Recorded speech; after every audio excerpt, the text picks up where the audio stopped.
Alegría. Buenos días, Flor. Buenos días a los radioescuchas que nos sintonizan en la frecuencia de Telemetro Radio, a quienes nos ven por streaming a través de Metcon Go, en RPC Televisión, en señal de televisión abierta, y a través de la plataforma de Telemetro Cuarto Poder en YouTube. Bienvenidos a la emisión de hoy, miércoles 26 de octubre del año 2022. Oye, después de ver los goles ahí del partido que clasificó Colombia, tenemos que hablar de los goles aquí, en el plano local, Flor. Empecemos con el aparente trueque en los nombramientos del nuevo magistrado del Tribunal Electoral y los nuevos magistrados de la Corte Suprema de Justicia. Tenemos como invitado hoy al presidente del Partido Panameñista, José Blandón, para empezar a hablar sobre ese tema. Bienvenido. Muchas gracias. Bueno, a mí me parece que ni siquiera lo hicieron el esfuerzo de disimularlo, Flor, porque el magistrado del Tribunal Electoral tenía que nombrarse ahora antes de noviembre, del 15 de noviembre, porque es cuando se vence el periodo del magistrado Araúz. Pero el cargo en la Corte Suprema de Justicia entra en enero, una nueva magistratura. Por lo tanto, no había urgencia en aprobarlo. Sobre todo si va a haber sesiones extraordinarias de la Asamblea, que es lo que entonces, se espera. Lo que se ve demasiado casual para ser casual es que un día en la noche, la Corte Suprema, los 5 magistrados designados por este gobierno votan por 2 miembros militantes del PRD para el Tribunal Electoral y al día siguiente nombran la nueva magistrada para la Corte Suprema de Justicia. ¿Y qué es lo que se estaba diciendo en los corrillos antes de? Que había una negociación en donde de parte de la magistrada presidenta de la Corte se planteaba, si ustedes ponen a quien yo quiera en la sala penal, yo les pongo a quienes ustedes quieran en el Tribunal Electoral. Eso es lo que se decía. Yo personalmente me negaba a creerlo, pero bueno, los hechos demuestran lo contrario, por lo menos indican lo contrario. En cuanto a los nombramientos, más allá del trueque, más allá de los tiempos que son bastante disidentes, la calidad de los nombrados, empezando por la Corte y siguiendo con el Tribunal Electoral. Bueno, mira, yo no cuestiono que sean miembros de partidos políticos porque eso no necesariamente es algo negativo. De hecho, el Tribunal Electoral, que le tocó el regreso a la democracia y cimentar las bases de la credibilidad de la institución, fue un tribunal integrado por Eduardo Valdés, que ya pasó tanto tiempo que la gente se lo olvidó, pero él era molirena. Márquez Amado, que era demócrata cristiano, y Denis Allen, que era panameñista. Y ellos hicieron, dentro de las circunstancias, un gran trabajo. Pero lo que ha ocurrido ahora es que se han nombrado a 2 miembros militantes, tan militantes que uno era el presidente del Comité de Elecciones del PRD y el otro fue candidato en las pasadas elecciones y es actualmente notario público como principal y suplente en el Tribunal Electoral. Pero eso no me habría hecho tanto ruido si hubiese sido la Asamblea la que hacía esa designación. Aquí el problema es que fue la Corte Suprema de Justicia que debe estar por fuera de esos avatares partidistas y que además se ha hecho mucho aspaviento de que, bueno, es la primera vez que la Corte está integrada por una mayoría de mujeres, que las 4 mujeres que ha designado el presidente Cortizo no vienen del ejercicio político partidario, sino que vienen del órgano judicial, todas han sido del órgano judicial. Entonces uno pensaba, bueno, esto es una garantía de que van a tener una mayor independencia frente al Ejecutivo.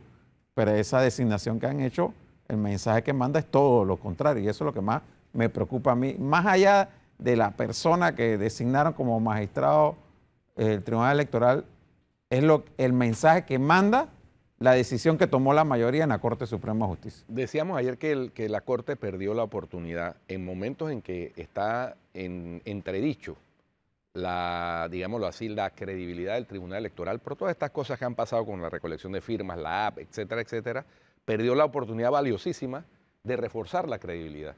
Porque si hubieran designado ahí algunos de los candidatos, que los había, muy buenos, que reforzaban esa credibilidad, no estuviéramos haciendo este tipo de análisis aquí. Y entonces se decantó por lo que aparenta ser una negociación, efectivamente un trueque, doy para que des, do ut des, decían los romanos, y entonces yo te designo a quien tú me digas, sea quien sea, pero tú me designas a mí en la corte a quien yo quisiera que es finalmente la designada, Ariadne García. Todo el mundo sabe la cercanía de ella con la presidenta de la corte. Es de carrera, eso a mí me da un fresquito en la nuca, porque también había varios candidatos para la corte que eran tan cuestionables como los dos que han resultado en el Tribunal Electoral. Sí, yo no, mira, la magistrada que han nombrado, no tengo ningún cuestionamiento que hacerle. Lo único que me preocupa es nuevamente lo que uno decía como algo positivo. Es que ellas vienen todas del órgano judicial, ahora te queda como la duda, porque a pesar de que vienen todas del órgano judicial, Es el momento. todo indica que fueron capaces de llegar a una negociación en donde han puesto a alguien que evidentemente responda al partido en gobierno. Yo no sé si al Ejecutivo, yo no sé si responde al Ejecutivo o a la Asamblea, pero que responda al PRD, responden al PRD totalmente.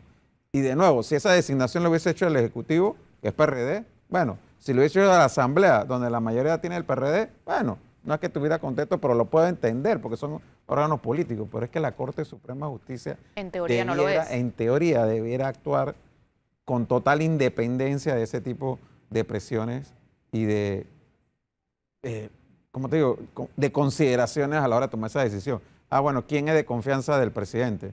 ¿O quién quiere el partido en gobierno para el Tribunal Electoral? No, eso no debería ser la discusión en el Pleno de la Corte Suprema de Justicia. Y pareciera que eso fue como termina la votación. Además, que se elige por 5 votos, siendo los 5 votos los 5 magistrados que ha designado el presidente Cortizo. Por supuesto. Y en el tema del IFARU, que es el otro tema, digamos, fuerte de esta semana, Bernardo Meneses hoy dio una entrevista y dijo que el reglamento del IFARU habla de sustentar la necesidad económica o presentar los créditos académicos. Él está aduciendo que son ataques políticos y me gustaría saber opinión al respecto.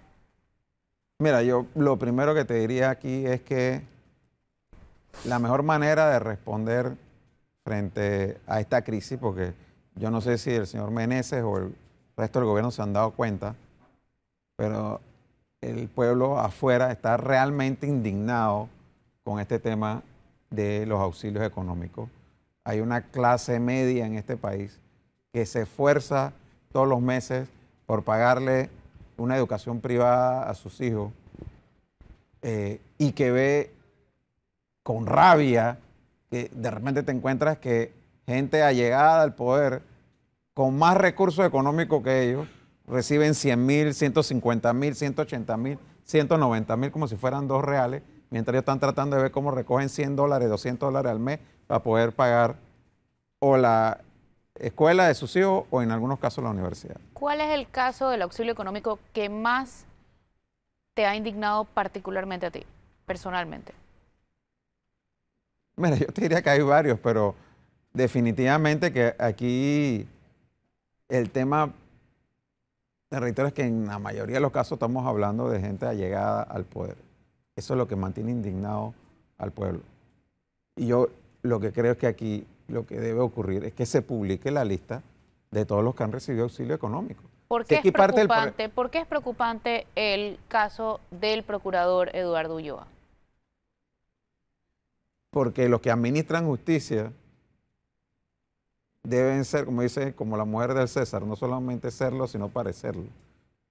Y que tú, siendo la cabeza del Ministerio Público, tu hija haya obtenido un favor del gobierno, como es un auxilio económico a ese monto, creo que era 190.000. Es el más alto de los publicados hasta el momento. Tú tenías que saber que eso ponía en entredicho tu imparcialidad como Procurador General de la Nación. Porque lo que se ha alegado es que el pago salió después de que él renunció, pero se gestionó mientras él renunció. Todos sabemos cómo funciona la burocracia en Panamá. Cuando a ti te sale el pago es como un año después de que tú hiciste la solicitud original. Eso no sale de que lo pedí hoy y mañana te sale el pago, ¿no? Entonces, eso ya sería aún más excepcional, que hubiese sido que lo pidió y lo obtuvo una vez. Yo he estado preguntando y gente que ha laborado en el IFARU me dicen un trámite, un auxilio económico demora de 8 a 10 meses. Y para que pase por Contraloría tiene que llegar a los $200.000. ¿Esto significa que Contraloría no tiene o no tendría nada que ver en el tema? No, Bueno, no. Yo creo que en las publicaciones que ha hecho el medio que ha publicado eso sale el refrendo de la Contraloría. No, o sea, la Contraloría sí tiene que ver con el tema. Sale el SCAFIT y todo de la Contraloría. O sea, lo que ha alegado Contraloría off the record, por lo menos en mi caso, o sea que yo pregunté y off the record se me confirmó que como no son $200.000, no lo tenían que aprobar ellos. No, puede ser que no lo tenía que aprobar Contraloría. El Contralor. El Contralor, pero sí la Oficina de Fiscalización en el IFARU. La que está en el IFARU, claro, pero no el Contralor, es lo que me refiero. Sí. Entonces, pero lo que pasa es lo siguiente, de nuevo. Recordemos que aquí el diputado Silva había pedido hace varios meses atrás la lista de los beneficiarios y el IFARU no la había entregado. Igual que ha pasado con los beneficiarios de los préstamos de AMPIME, que tampoco han querido entregarlo. Bueno recordarlo. ¿Qué sucede aquí? Que nosotros tenemos una situación en la que ahora el director del IFARU dijo hoy, lo escuché, que habían dado cerca de 5.000 auxilios económicos en lo que va de este gobierno. Entonces, yo creo que es interesante saber los nombres, apellidos de esas 5.000 personas beneficiarias de estos auxilios económicos. Y yo me iría más para atrás, porque los auxilios económicos no surgieron en este gobierno. Bueno, que vayan para atrás, en el gobierno pasado, en el tras anterior, desde que se crearon los auxilios económicos, si fue desde el 90, 94, 99, en el gobierno que haya sido. De ahí para acá, ¿cuáles han sido los beneficiarios? ¿Cuáles han sido los criterios? Y también a quienes no se los han dado. Porque decir, no, es que yo no me puedo negar. Bueno, entonces quiere decir que todo el que lo ha pedido se lo has dado. Sí. ¿No? Pero si no es así, sabemos que no entonces, es así. ¿cuál es el criterio? Yo le acabo de preguntar a ¿Dónde está la Meneses eso discrecionalidad? y me dijo que hay gente que no estaba cumpliendo con los requisitos y por eso no se lo estaban dando o ya recibieron un auxilio económico anteriormente. Hay otro tema importante y es qué pasa con los alumnos que no terminan la universidad, que deciden no terminar la universidad, que los votan, que cambian de carrera, cualquier cosa. ¿Por qué se le da un auxilio económico tan grande por el monto total del auxilio y no seccionado según semestres como pagamos todos la universidad? Pues yo personalmente no conozco la primera universidad que te cobre de un solo tanganazo la carrera completa.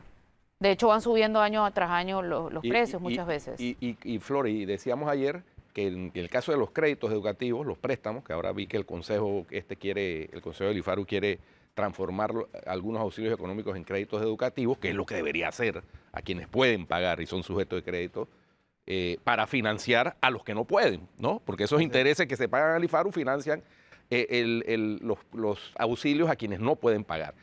En esos casos de los créditos, los desembolsos se hacen cuatrimestralmente y después de presentación de las notas, ¿no? Para evidenciar que la persona está cursando los estudios en la universidad del extranjero. Entonces, todo eso espero que sea de lo que revisen en ese reglamento de estos auxilios, créditos, becas, etcétera. Es que debía haber un examen previo y después decirle a alguien, hey, ¿tú sabes qué? Tú por tu situación económica, tú aplicas para pedir un crédito, no para que te demos una asistencia económica. O al contrario, tú estás pidiendo crédito, pero realmente, como no tienes los fiadores, porque yo escucho a mucha gente diciendo a veces, no pude conseguir el préstamo porque no tiene los fiadores. Pero bueno, puedes decirle, bueno, pero tú podrías aplicar a un auxilio económico si cumples con los requisitos. Pero aquí, de nuevo, el problema principal a mi juicio está en la oscuridad con que esto se maneja. O sea, tú no tienes idea de cuánto se ha dado, a quién se ha dado, cómo se ha dado, a quién se le ha negado. Y fíjate, yo pongo como un ejemplo positivo lo siguiente. Hace como 2 años atrás hubo un escándalo en la asignación de los puestos a los internos, porque se dijo que se había favorecido a la hija de un diputado para darle un puesto interno cuando no tenía la calificación en el examen. ¿Qué está ocurriendo ahora? Yo tengo una hija que se graduó de doctora y va para interna ahora. Se está haciendo en una audiencia pública, están las calificaciones de los estudiantes y se va asignando frente a todos a qué hospital vas. Las ventajas de la transparencia. Exacto, así está bien, porque Las todo el mundo ventajas está de la tranquilo y que, es que aquí no están favoreciendo a este y está pasando por debajo Así es. de la mesa. Pero lo mismo es lo que debería ocurrir, a mi juicio, con las becas, que tú pudieras saber con auxilio económico, porque dice, es que ya no le hemos dado beca a todo el mundo. Pues sí, las becas son de que $1,000 al año. Como mucho. Sí, Sí. ¿me explico? Pero que- Menezes dice que no hay ni una diferencia entre beca y auxilio económico.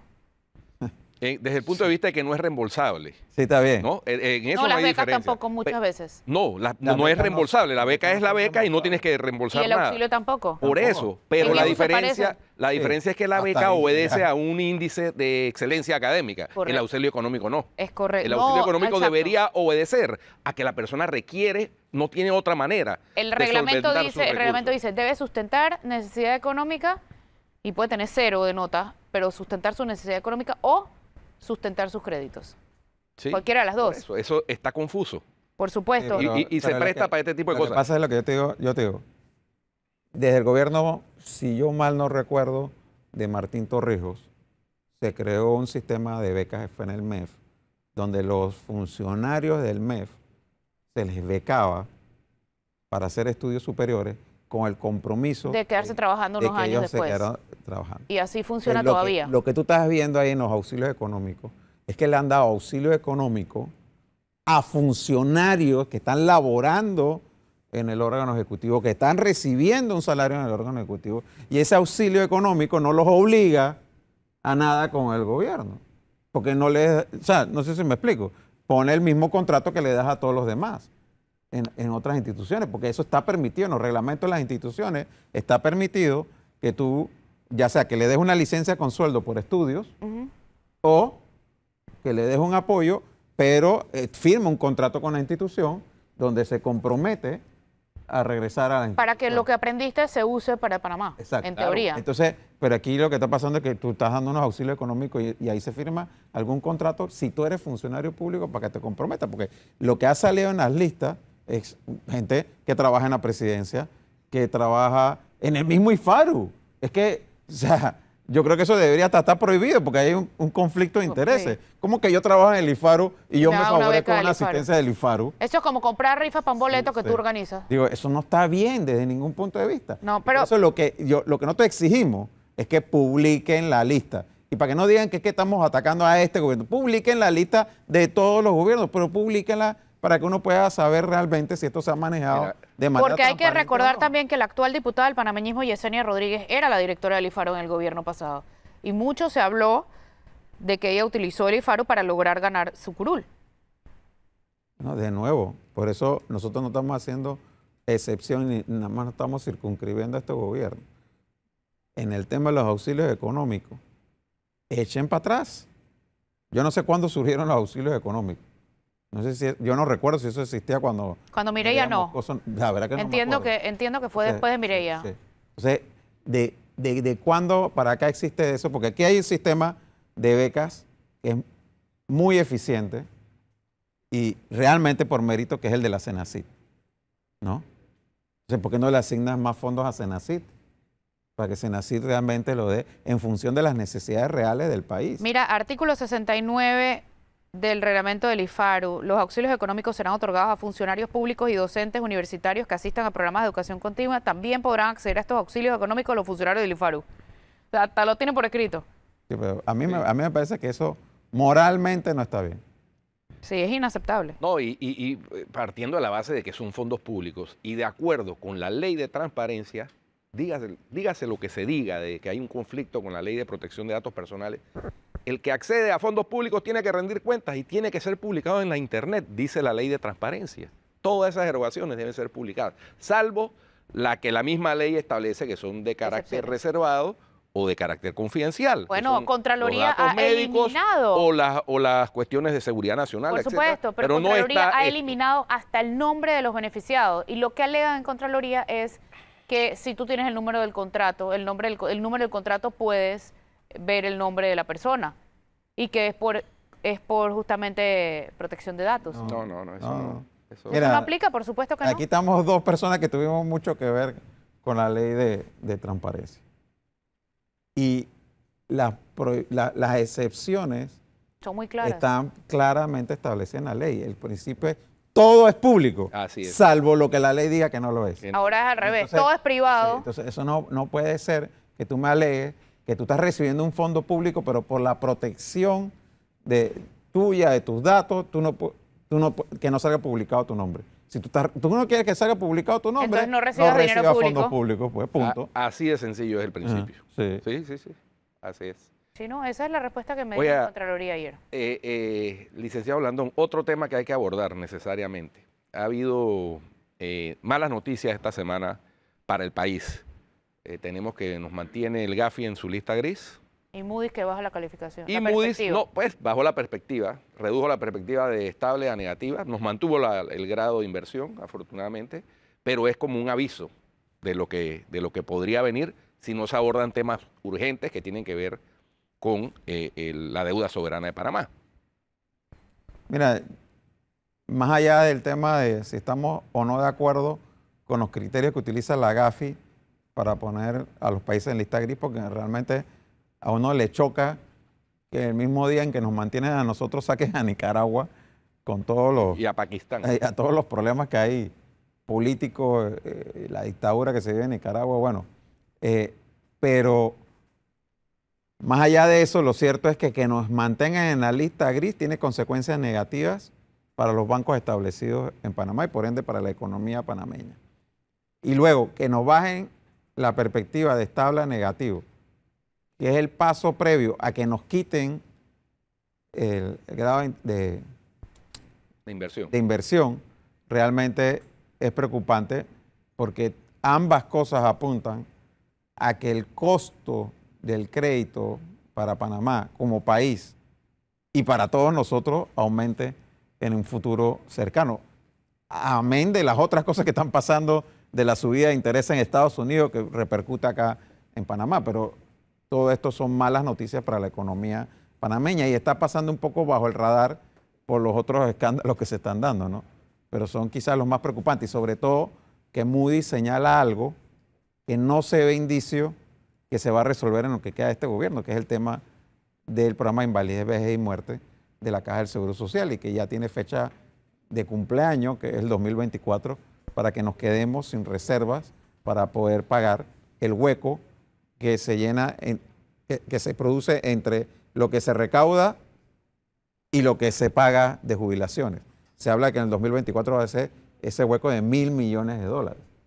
Entonces, si Moody's hoy nos está diciendo que le preocupa que no se ha hecho nada sobre eso y por eso nos baja de estable a negativo, el próximo año nos quitan el grado de inversión, si no pasa más nada. En ambas situaciones resalta que lo que ocurre es que no se ha hecho la tarea, ¿no? Tanto en el Gafi, es decir, no se completó la tarea, y en el caso del IBM, pues no, o sea, públicamente el gobierno ha dicho que salvo instalar el diálogo ese por la Caja del Seguro Social, que no ha tenido ningún resultado hasta ahora conocido, incluso renunciaron a gestionar nada con el argumento de que habían agotado su capital político, y esto fue hace 7, 8 meses, ¿no? Es correcto. Es tareas pendientes que deja pendiente esta administración. Eso hay que decirlo porque ha sido reconocido por ellos mismos. Entonces, para preocuparse, ¿no? Para preocuparse porque a esta administración le quedan todavía más de 18 meses de gestión, ¿no? Entonces no pueden no hacer nada cuando hay ya la advertencia clara de que ese tema puede ocasionar que nos reduzcan el grado de inversión, nos eliminen el grado de inversión. Estas evaluaciones se hacen como cada 6 meses, me parece. O sea que a este gobierno le quedan por lo menos 2 calificaciones más. Y de nuevo, que te bajen de estable a negativo y mencionen la causa de la Caja del Seguro Social es un indicativo de que en las próximas, si no pasa más nada, vamos a perder el grado de inversión. Sí. Y perder el grado de inversión significa, reitero, que en toda la deuda pública panameña subes los intereses y cuando nosotros vayamos a pedir plata prestada ya no lo vamos a conseguir a un interés, sino a uno más alto. Y eso tiene una repercusión en cuanto al fondo que tiene disponible el Estado para invertir en el país. Ya nos vamos a cambio, pero antes quisiera saber volviendo al tema del IFARU, cuánto del problema se resuelve con una nueva ley de convertir en préstamos los auxilios económicos de personas que pudieron haber pagado sus estudios. Por un lado, ¿cuánto se soluciona en la teoría y cuánto se solucionaría en la práctica? Porque habría que ver a cuántas de esas personas ahora pueden atajar a decirles, devuélveme lo que... Y si dice no tengo la plata. Mira, yo primero sí creo que hay que cambiar la ley, pero lo principal que debiera hacerse aquí para empezar a enmendar cualquiera de los errores cometidos es hacer pública toda la información. Si hay, como le entendí hoy al director del IFARU, más de 5.000 auxilios económicos que se han entregado solo en este gobierno, publique la lista de los 5.000 y pico y acabamos el morbo. Y demuéstrenos que ahí hasta el empacador de un supermercado recibe como auxilio dijo él. económico. Sí, él dijo eso hoy, que hasta un empacador de supermercado recibía auxilio económico. Bueno, demuéstrenlo presentando la lista y que veamos que ahí hay otra gente distinta a la gente de la nomenclatura del PRD, pues los altos cargos del PRD, y veamos que es así. Sí, pero también entender cuál es la diferencia entre una beca, un auxilio, o como dice Zulay, que su hija no aplicó un auxilio económico, sino una asistencia educativa reembolsable. Segunda versión. Muy bien, vamos a un Vamos a ver cambio. con cuántas quedamos. Pues Vamos a un cambio y ya cambio, volvemos, ya no se volvemos. vayan.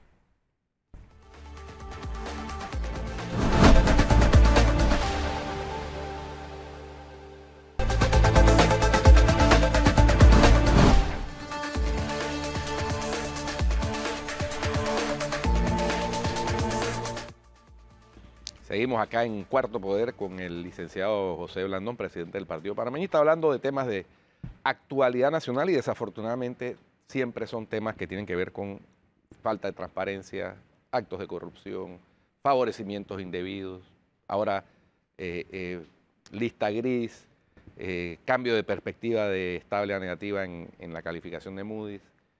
¿Cuándo será que podemos hablar de cosas positivas, licenciado Blandón, para que la gente reciba mensajes? Porque no todo es malo tampoco, ¿no? Dime tres cosas buenas de la semana, pues. A nivel político es difícil. ¿Estás viendo? Es difícil a nivel Bueno, mira, Ey. yo creo que sí, sí pasan cosas positivas Dale, pues dime tú tres. en el país. De hecho, dígame tres entre los dos, pues. No te voy a decir a nivel político, pero, por ejemplo, estaba leyendo que hubo aquí un concurso internacional, no recuerdo exactamente, pero es de temas científicos, en donde estudiantes panameños obtuvieron la medalla de plata en ese concurso. Las buenas noticias son pese al gobierno, digamos. Bueno, ahí puedo estar de acuerdo contigo, ¿no? Que gente que, pese a todas las circunstancias, está esforzándose por hacerlo bien en el sector privado, estudiantes. O sea, yo creo que sí hay noticias positivas que resaltar, pero ojalá pudiéramos decir lo mismo de la parte gubernamental. Vamos a hablar un poquito de la alcaldía, que hace rato Fábrega está como pasando agachado. Ahí alquilaron unas camionetas 4x4 para tenerlas por si las llegan a necesitar. ¿Eso siempre se ha dado de esa manera? No, que yo recuerde, por lo menos no, pero lo que yo te puedo decir, mira, Así fue la justificación de la licitación. pues si las llegaran a necesitar. Lo que decía era porque hay que estar listos por si llega a haber alguna situación que amerita llegar a lugares apartados, que no podemos llegar en sedanes y entonces hay que ir en carro y grande. al mismo tiempo le tienen retenido o atrasado los aportes que va a hacer el municipio para los proyectos de inversión de las juntas comunales. Esas son las inconsistencias Así que es. uno no entiende. Eso es así y están ahorcando a las juntas comunales y especialmente aquellas que son más críticas como la de Don Bosco y Bellavista. Pero fíjate, a mí me parece también que aquí la tónica que ha habido en la alcaldía es la misma que ha habido en el gobierno central. Se ha aumentado la planilla. Hoy hay más de 1.000 funcionarios por encima de los que había cuando nosotros terminamos nuestra gestión como alcalde. Y no es que están haciendo una mejor labor o que hay nuevas responsabilidades en la alcaldía de Panamá, son las mismas que existían hace 3 años, con dificultades económicas que lo que llaman es a que haya una reducción del gasto, no un aumento del gasto, y que en todo caso si se va a aumentar algo sea renglón de inversión para realizar obras en la ciudad y generar empleo en la ciudad.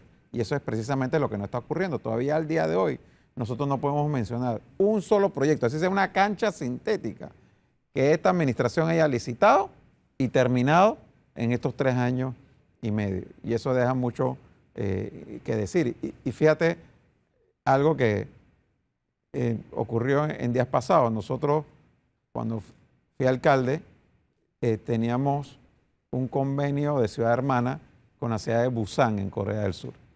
Y Busan, precisamente en temas de estos estudios, dio becas de la carrera completa para personal técnico de la alcaldía de Panamá. Y de hecho nosotros mandamos a dos recién graduados de arquitectura que estaban en planificación urbana de la alcaldía a estudiar, uno en Busan y uno en Seúl, sobre temas de planificación urbana, gestión territorial y demás. Aquí estuvo el alcalde de Busan hace unas semanas atrás. Y me llamaron a mí para ver si yo podía conseguir que los atendieran en la alcaldía. ¿Y para qué vinieron? No sé a qué vinieron.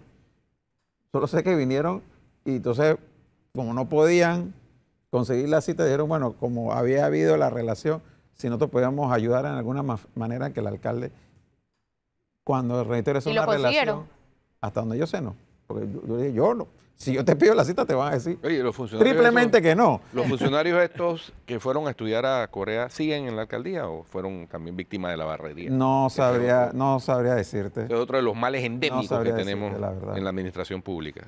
La barrería cada 5 años. Sí, porque la verdad, y te lo digo con toda claridad, yo no los conocía previamente. Yo pedí a la Dirección de Planificación Urbana, hay esta posibilidad, mándenme 2 nombres, porque nosotros sí sentíamos que el país necesitaba tener profesionales formados en planificación y en gestión territorial, y creímos que esa era una buena oportunidad. Y por eso pues se mandaron 2 jóvenes que estaban recién, que habían culminado su carrera en la Facultad de Arquitectura de la Universidad de Panamá. No recuerdo ni los nombres de ellos. No sé si todavía están en la alcaldía, ojalá sí, porque sería un desperdicio que no lo estuvieran, ¿no? ¿Qué tiene que hacer el gobierno en este momento para que salgamos mejor, tanto de las noticias de Gafi como de Moody's? Puntualmente. Bueno, en el caso de Moody's, lo primero es que tenemos que sentarnos en serio a abordar el tema de la Caja del Seguro Social. Y yo entiendo perfectamente que el gobierno no tiene ya ni el tiempo ni el capital político para aprobar todas las reformas que sería necesario aprobar para resolver el problema a largo plazo. Pero sí hay cosas que podríamos empezar a hacer en este gobierno que manden un mensaje hacia adentro del país y hacia la comunidad internacional que el país se está tomando en serio el problema. Yo creo, por ejemplo, la reforma a la ley de la Caja del Seguro Social. Nosotros no podemos seguir teniendo una directiva como la que tenemos hoy en día, entrometiéndose en temas que no debieran ser de competencia directa de la Junta Directiva, sino de la administración de la Caja del Seguro Social. 2, mejorando la rentabilidad de las inversiones que la Caja tiene, tanto de los depósitos en cuentas a plazo fijo, como de las propiedades que la Caja del Seguro Social tiene. Eso se puede hacer ahora, sin mayor costo político. Y 3, definir el aporte que el gobierno pudiera dar. Aquí el gobierno anunció con bombos y platillos a principios de este año que en la negociación de la minera iba a haber un aporte fundamental, 50%, si mal no recuerdo, dijeron, de los dividendos que produjera la mina para el programa de IBM, de Invalidez, Vejez y Muerte. Pero al día de hoy ni siquiera el contrato se ha presentado y lo que uno está escuchando... Y se sigue negociando, en teoría. Se sigue negociando, inclusive las regalías y dividendos. O sea que lo que anunció el gobierno probablemente no va a ser. De hecho, se están contradiciendo en ese tema y no están alineados, como bien decían ellos, porque el presidente dijo que ya se había terminado de negociar y el viceministro de Comercio dijo que no. Así es. Entonces, aquí tenemos una situación en la que, para mí, esas 3 cosas, reformar la ley, mejorar la rentabilidad de algunas de las inversiones y concretar el aporte que fuera a darse de la minera, serían cosas que pudieran darse antes de que acabe este gobierno y que por lo menos le manden un mensaje afuera de que ahí estamos empezando a hacer unas cosas y bueno, las otras las terminará a hacer el próximo gobierno. Pero si no se hace nada, ¿no? Lo que va a pasar es que antes que acabe el gobierno vamos a pedir grado de inversión. Y ojo, que llegar al grado de inversión fue un esfuerzo conjunto de varios gobiernos. Se aprobó la ley de responsabilidad fiscal en el gobierno de Mireya Moscoso, se cumplió con la misma, se reformó en el gobierno de Martín Torrijos y fue en el gobierno de Ricardo Martinelli, bajo la gestión de Alberto Ballarín en el Ministerio de Economía y Finanzas, que finalmente se logró obtener el grado de inversión, que hemos logrado mantener a lo largo de los años, pero que Panamá pasó de tener una perspectiva positiva, o sea que podíamos subir un escalón más, a pasar a estable, a quedar en negativo ahora. Y eso es malas noticias para el país. Muy bien. Bueno, tenemos que hacer un cambio. Usted siga por RPC Televisión con Cuarto Poder, en Telemetro Radio y en Oye TV viene el brunch. Pero en RPC Televisión continúe con nosotros, que seguimos con el licenciado Blandón después del cambio.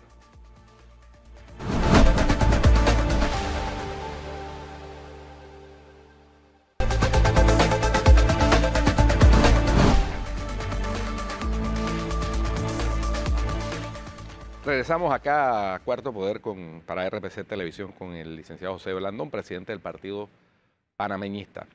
Licenciado, en materia judicial se anunció la celebración de la audiencia preliminar para el expresidente Ricardo Martinelli en el caso New Business, por parte del juzgado tercero liquidador de causas penales a cargo de la jueza Valoisa Martínez, en virtud pues del levantamiento del fuero penal electoral que fue ya ratificado incluso con un fallo de inconstitucionalidad de la Corte Suprema de Justicia y con el propósito de que se iguale el estado del caso para él y para los otros que ya tienen fecha fijada de audiencia para el año 2023.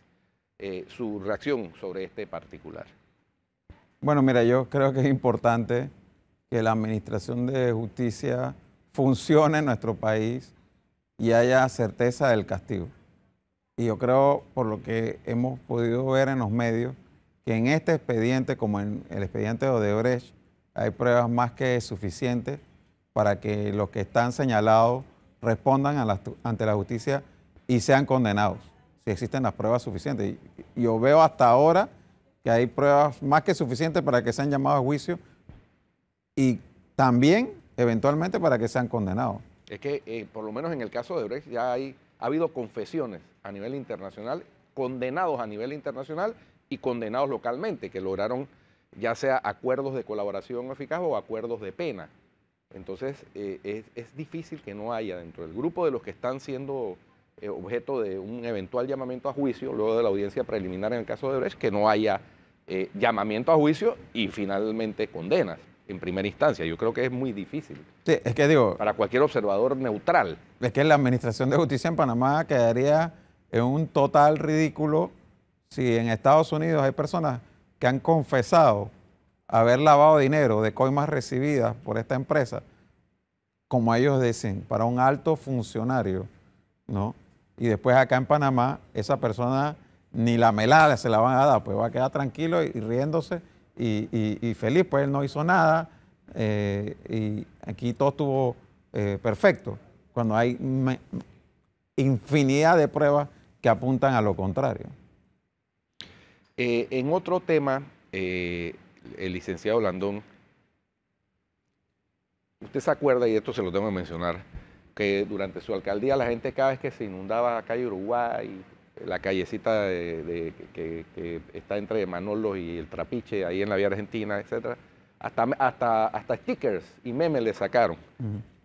En las lluvias de estas últimas 2 semanas en Panamá se ha inundado toda la ciudad, ¿no? No solo en las áreas que estaban siendo intervenidas en ese momento y que por eso se lo achacaban a usted, sino áreas que tradicionalmente se han inundado con marea alta, pero ahora hasta con marea baja, ¿no? La Tumba Muerto, el río abajo ahí frente al Duit Center, bueno, Chanis, ¿qué podemos decir de Chanis? Chanis es que yo tengo uso de razón, se inunda cada vez que llueve. Entonces, no deja de llamarme la atención eso, su reacción sobre ese particular. Bueno, mira, ese es un problema que existe en nuestra ciudad capital desde hace más de 30 años, porque desde la dictadura, en la década del 70, se dejó de invertir en los drenajes pluviales de la ciudad. ¿Y por qué no se invierte en los drenajes pluviales? Porque es una obra que no se ve. y como no se ve, no trae rédito político. Nosotros cambiamos todos los drenajes pluviales de la Vía Argentina y todavía había gente que dice que es que el problema es que Blandón puso acera pero no cambió los drenajes. ¿Y cómo le pruebo que sí los cambiamos? Tengo que enseñarle la foto vía porque los drenajes no se ven. ¿Me explico? Entonces, eso no trae votos. Como no trae votos, no se hace. Pero es necesario hacerlo si queremos darle la vuelta al problema que hemos estado teniendo de inundaciones cada vez más recurrentes. Y entendamos, cada vez va a llover más, por más tiempo, y vamos a tener peores inundaciones mientras no invirtamos en mejorar la infraestructura de drenajes pluviales de la ciudad y mientras no construyamos de manera planificada. Porque el problema que ha ocurrido también es que en muchas áreas, sobre todo el centro de la ciudad, todavía hoy tenemos tuberías que reciben tanto las aguas pluviales, entiéndase las que caen de la lluvia, como las aguas servidas, las que caen cada vez que jalas la cadena o abres la pluma en tu casa. Entonces, cuando tú tienes lugares donde antes había residencia y ahora construiste grandes edificios, ahora no es 2 servicios que cuando jalan la cadena van a esa tubería. Son 200 servicios que cuando jalan la cadena van a la misma tubería. Entonces, esa situación genera que esas tuberías ya estén sobrepasadas en su capacidad. Y con cualquier lluviecita se inundan o salen aguas servidas a la calle, que lo vemos en muchos lugares. Si no inviertes en drenajes pluviales no vas a resolver el problema. Nosotros lo hicimos, pero nosotros no lo hicimos en todo el Cangrejo, por ejemplo. Nosotros lo hicimos solamente en la Vía Argentina, de la Manuel Espinosa Batista a la Vía España. Si se inundan las calles laterales, como es el caso la del Trapiche, eso no tiene nada que ver con el trabajo que nosotros hicimos, porque nosotros no hicimos ninguna intervención en esa calle. Solo hicimos la intervención en la Vía Argentina. Porque a quien le correspondía hacerlo en el resto del Cangrejo era al Ministerio de Obras Públicas, no a la alcaldía, al Ministerio de Obras Públicas. Y no lo ha hecho, no lo hizo en el gobierno pasado y no lo ha hecho en este gobierno. Otra área que creo que también se intervino con drenajes pluviales fue el Parque Urraca, si no estoy mal. Pero solo el parque. Solo el parque, correcto. Entonces, lo que pasa es que las aguas, esas calles vienen en bajada de la Vía España. Entonces, cuando el agua llega ahí, si no se mejora, porque los drenajes del parque van después hacia la avenida Balboa. Entonces, si tú no mejoras todo el drenaje del área, el drenaje del parque ha funcionado porque el parque Urraca antes, cuando se inundaba, demoraba 2 días en bajar el agua. Ahora, en un par de horas ya bajó el agua. Esos drenajes están funcionando, pero lo que no están funcionando son los drenajes alrededor del parque. Y ese es el problema que tiene que resolver el MOB. Pero de nuevo, el MOB no invierte, no solamente no invierte en mejorar los drenajes, no está invirtiendo en limpiarlos, porque no es cuestión solamente de construirlos, es cuestión de darle mantenimiento, lo que está pasando en Colón. Ahí se pusieron 16 bombas en el gobierno pasado, pero si tú no le das mantenimiento a las bombas, 3 años después se pueden dañar. Y no funcionan y las consecuencias sí están a la vista, Sí. Igual que no se ven los drenajes, pero sí se ven las consecuencias de no darle mantenimiento y no mejorarlos. Muy bien, eso fue todo hoy en Cuarto Poder. Ahora en RPC Televisión tenemos la otra semifinal, España-Alemania. El que gane se enfrenta a Colombia en la final del Mundial Sub-17 femenino. Hasta mañana.